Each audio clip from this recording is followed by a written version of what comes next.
First off, I want to thank the brave men and women who work behind the wall. I want to thank them on a national level because their job goes unrecognized. How do they try to turn a guard? Well, correctional officer. Sorry, I apologize. But correctional officer. How you guys doing today? It's Anthony Ganji, host of Tier Talk. Guys, bear with me. I got a little bit of an allergy in my left eye, a little bit annoying. But guys, right now nationally, corrections has a lot of understaffed facilities. And it's a concern that, you know, it's not just affecting one state or one agency. It's a concern that is pretty much national.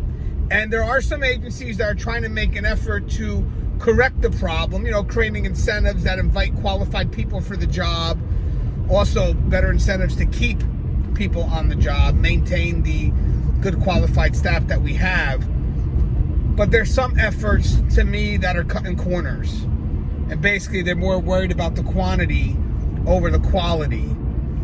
And I read an article today coming out of Alabama, an idea from the Alabama Department of Corrections. And basically, it's an idea that I'm not 100% a fan of. We come back from our sponsors, we're going to discuss it. I would love your thoughts on this idea. But the reason why I want to discuss it is because there are going to be some that may think this is a good idea and then try to adopt it for their facility, their agency. And that's when we start to have a problem. That's why it's good to have a venue like this so we can speak our concerns. We have a community that can add and complement what it is that we need to address, just to make sure that, hey, if this is a bad idea, this is not something we want to move forward on a national level. And again, you may have some people that are very misinformed that will think that, hey, this is great, let's try this elsewhere. And I don't think this idea is that good. But we'll discuss it more when we come back from our sponsors. I'm going to read an article to you and kind of break down the article a little bit, give you my thoughts, and I'm very curious to see what the community thinks. All right, guys, so if you haven't, the show Tier Talks for you brave men and women that work in corrections, so please subscribe, interact, engage, comment, hit that bell. That bell's going to notify you every time I post a new video. We're going to go to our sponsor. When we come back, I'm going to talk about this idea from the Alabama Department of Corrections. I'm going to read off the article, give you my thoughts, and I can't wait to hear yours. Stand by for our sponsor. I wanted to attend a university that had an intelligence program. I wanted to look at problems different. I wanted to increase my critical thinking abilities. AMU offered those avenues to expand. Obtaining your degree as an adult, you're actually paying yourself and investing in yourself. You can't put a dollar on it, it's priceless. It's something that can never be taken away from you. American Military University. Learn from the leader. Thank you guys for listening to our sponsor. So what I'm going to read you right now and kind of go over briefly is more of a finite solution. What I mean is that it's a solution that people think will look good for the time being, but in the end, it's not. And in the long run, you're going to start to see the errors in your ways. That's why, for me, when you have management, they got to start thinking beyond just today. You got to start thinking about that legacy. Like, what are you putting in that's going to have an effect for tomorrow? Then you start thinking long term, and that's when plans like this is like, okay, well, maybe that's not such a good idea. Now, the title is Alabama Prison System Defends Use of Correctional Officers with Less Training. The department created a new position with reduced qualifications and training in an effort to address understaffing. Now, guys, real quick, we're talking about now quantity versus quality and hiring out of desperation, because that's what's happening now. Don't have the numbers, got to put people into those positions. I don't care if they're qualified or not. Let's cut corners. Let's do what we got to do to get people into this position. And that's when we become more forgiving. And this is a career that we need to exhaust all measures. I mean, literally, we have to have the best of the best. We should not be cutting corners and making the road that easy, because this isn't a job for just anyone. This is a job that's going to test you, but also the reason why you want to exhaust all efforts and get the right people into this job is because I need to trust that person if this person's working next to me. So when I start seeing that you're cutting down these qualifications that I feel are really needed to make this person be that person that we need, to be that professional that we need, someone that I know for a fact will have my back just like I'll have theirs, I need to see that exhausted effort. or I start losing trust in the system. And here I am being loyal. I'm staying on the job, but then you put someone next to me that may not be that qualified to do the job. And again, I hope the people that are basic correctional officers, they don't take this the wrong way. They shouldn't. Just look at it from our perspective. The perspective of the people that we need better incentives. We need more qualified people. And this is just a way to cut corners and not have to provide that. That's in my opinion. Again, we're going back to the quantity versus the quality. And right now, when it comes to training, we need more training. We need academies that are kind of on par with California, New York, New Jersey. This isn't about cutting corners. This isn't about saying, okay, you know what? We don't have to put these people through the full academy. They can go ahead and just do this specific position. No, because once you start getting that as the norm, once you start cutting down that training, a lot of other agencies are going to say, hey, why are we spending all this money on training for when we could do just what Alabama's doing? And that puts this process that we're trying to do to get more training backwards. It also kind of minimizes our role. The complications of the job, the fact that you're able just to say, well, this person doesn't need that amount of training. We could cut back on this and this, and then just put that person in. It's insulting. So it says the Alabama Department of Corrections has told a federal judge that use of new correctional officer positions with a reduced training period and qualifications is an appropriate way to help address a severe staff shortage.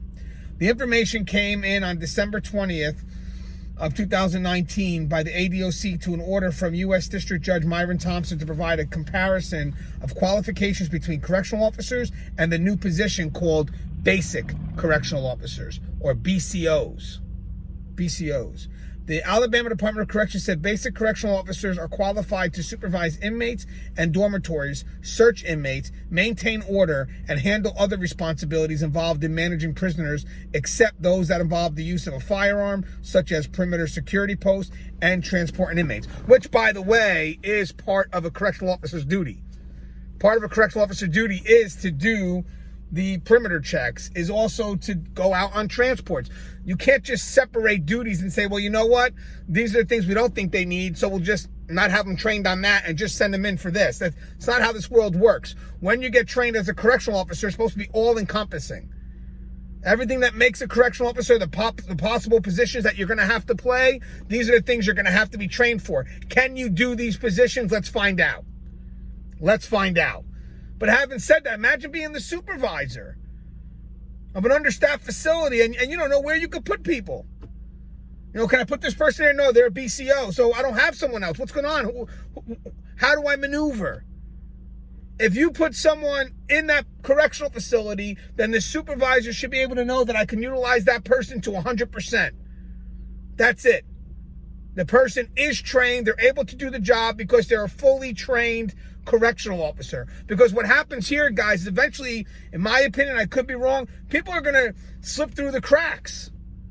Once you start getting those nights where the shift isn't properly covered, you're going to get desperate acts where the person's going to say, hey, listen, I know they're a BCO, but I don't have anybody right now to cover that perimeter. I don't have anybody now to take that inmate on that emergency trip that we have to take. So send out the BCO. I know they can't carry a weapon, but right now we're going to have to give them something because we're desperate. I mean, think about that. Desperate times, right? Desperate measures. Right now, that's kind of what the department's doing. It's kind of like the first step, right? Saying, hey, we're so desperate for people, let's cut back on some of the training just to get people in. So what's going to be the next step? You know, these are desperate acts. And again, just going back to that supervisor, having to know, you know, in times of a scramble, who they can use and who they can't use, and they're going to be held liable if they use the wrong person. So now you get a person that's, you know, not fully trained, maybe accidentally gets put into a wrong position, and maybe the supervisor now is going to be held responsible for that, when technically I was a supervisor. I'm like, well, why are you putting them in this position?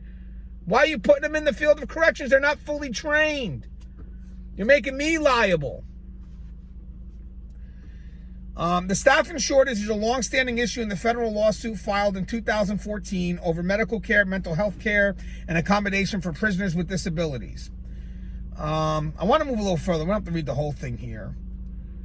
But the Alabama Department of Corrections is trying to rebuild a security staff that dropped to about 1/3 of the size needed. It hired consultants to analyze staffing needs and a way to hire more officers and keep more on the job. A consultant recommended increasing the correctional staff by 2,000, and another consultant recommended creating the BCO position. We'd love to know the background of who that secondary consultant is. I'm curious to think of why you would think that would be a good idea. BCOs are not required to meet the physical fitness and firearms training requirement that correctional officers must pass. Correctional officers are certified by the Alabama Peace Officer Standards and Training Commission like police officers. But let's just go back. Let's not overlook this. BCOs are not required to meet the physical fitness. So now they know right off the bat, Alabama Department of Corrections knows right off the bat that, hey, that's going to sound funny to a lot of people. So how are we going to justify that? How are we going to justify saying that BCOs are not required to meet the physical fitness? Well, they're going to say this is their justification. The Alabama Department of Corrections says the physical fitness requirements eliminated many otherwise good candidates, especially women, and that's only a small number of correctional officer jobs requires the firearm training. So that's both. But look at that. Eliminated many otherwise good candidates. Many otherwise good candidates. Remember, the academy, the physical fitness, it's supposed to filter and bring you the best. You need the best in this profession. If they're otherwise a good candidate, that means they're not a good candidate if they can't reach that need. They need to be able to pass that physical fitness so they could be the best candidate for the position. Problem is, if there's a code and the person's not physically fit, that person it's not going to help. They're going to become a liability. Now, me as a senior officer here, me as a fully certified correctional officer, this is another person I have to watch out for. I mean, I should be able to say, hey, you got my back, I got yours. I'm not feeling that. I'm not feeling that. So now the senior officers may start losing confidence in their partners. Could be, right? This person's not physically fit. So now when they run to a code, oh my God, I have to now worry about this person. This person adds to the problem. Physically fit, if you can actually say that that's something that you could just ignore, working in corrections, that's insane. A lot of parts of this job involves us putting our hands on individuals. And again, not because we want to, don't take that the wrong way. But a lot of times we put our hands on individuals just to prevent and stop them from hurting each other. You have to be fit to put your hands on these individuals. And again, it's to prevent, to protect and serve. Because someone's going to try to twist that and say, I mean, put your hands as being aggressive. That's not what I'm saying. What I'm saying is sometimes we have to get dirty. We have to get our hands on these individuals, because if we don't get our hands on these individuals, they're going to hurt somebody. And to say that you don't have to be physically fit, that you could just waive that, I would strongly disagree with that. And I'm sure most of the people on the front line would disagree with that. And then to justify saying that they were otherwise good candidate, that they're not good if they can't meet that one component. So you cut out the physical fitness and the firearms. These are components that make us who we are. You know, we're trying to be seen as officers, correctional officers, and you're kind of dumbing down the position. You know, you're kind of going with that other label, the label that we're just babysitters and guards, and really think that that's what is needed to do this profession, when we know it's a lot more, and you're setting us back. We're trying to move forward and you're setting us back. Just to say that a person doesn't have to be physically fit to run a housing unit, you know, to maintain order, to get involved. That's not correct. And again, my concern is that people won't see this, and they'll think that this is a great idea because all they see is the numbers. But in the end, in the long run, this is going to backfire. It's going to backfire. In December of 2020, court filings, the Alabama Department of Corrections says it has hired 340 basic correctional officers in the last 7 months, with 235 of those already working in the prisons. The ADOC said it has taken initial steps to hire another 368. So look at the numbers now of these BCOs. They're increasing, but the numbers probably of the full-time correctional officers, the ones that are certified, are probably decreasing. So now what's going to happen is you're going to have less certified correctional officers and more BCOs. I'm assuming that's going to be the case in the long run. Sure, they're advertising the numbers. Sure, their hires went up. But in the end, these are BCOs. These are people that are taking reduced training, and they can't do the full job of a correctional officer because they can't carry when needed. Because again, carrying does matter because we have emergent situations where I got to get this person on because we got to get this inmate out.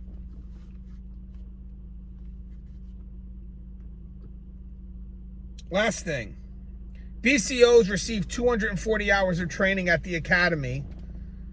Regular senior officers, certified officers receive 400 hours. So you're cutting 160 hours of training. I wonder if that's all just firearms. Curious. But that's a lot of hours of training, especially when we need more. There's one other thing I want to add. Alabama has something called cubicle officers. Officers that are in charge of the security, the gates, maybe getting help.